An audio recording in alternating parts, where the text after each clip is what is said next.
Since the beginning of the pandemic, we've seen increasing reports of racist attacks targeting members of the Asian American community. Both the Anti-Defamation League and the website Stop AAPI Hate, which have been tracking the incident since March when the country went into lockdown, report thousands of cases of violent or verbal attacks. Some community organizers worry that those numbers do not accurately reflect the current situation because many are afraid to report the attacks to authorities. Anti-Asian racism is not new in this country. In the 19th century, similar xenophobic sentiments led to the passage of the Chinese Exclusion Act, barring immigration based solely on race. In the first days of his presidency, Joe Biden issued a memorandum publicly condemning this racism, xenophobia, and intolerance. And joining me now is Congressman Andy Kim of New Jersey and Connie Woon, co-founder of AAPI Women Lead. Thank you both for being here. And I'll go to you first, I guess, Congressman. How much can we connect the rash of violence against Asian Americans to the previous president's rhetoric about the coronavirus? Yeah, there's no doubt that there's a connection there. And that needs to be something that is brought out and something that helps us understand as a community how to be able to move forward from here.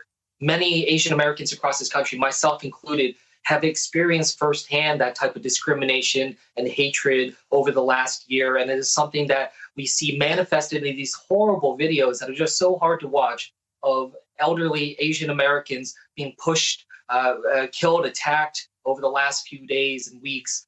These are the types of things we need to make sure we come together to condemn.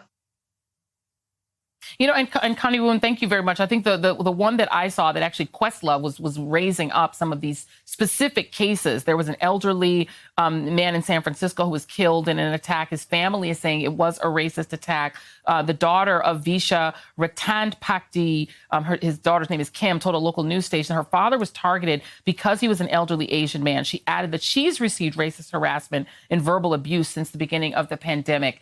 In your view, is this tied mainly to that and to this discrimination against Asian Americans thinking, oh, you know, this is where I can direct my anger about COVID? Or is there something deeper or more to it that we need to look into?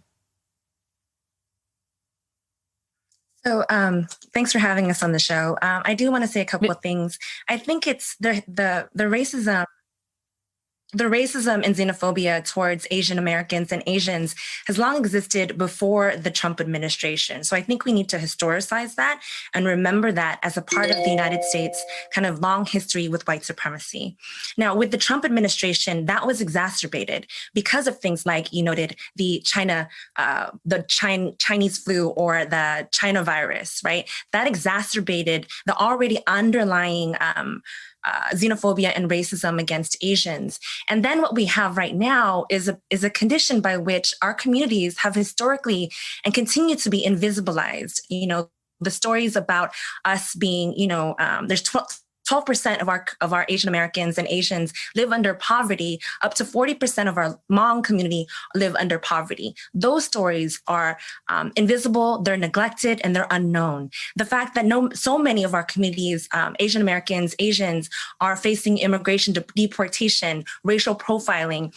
In December 30, 2020, one of our Chinese American 19-year-old boys and sons was killed by the police by Pennsylvania state troopers. Those stories are invisible. And because of that, we end up becoming even more vulnerable to the violence and the rage that you're talking about, Joy. People are kind of narrowing in their rage onto our communities, which they don't understand, are also historically and have been and continue to suffer under racism and white supremacy and xenophobia and poverty.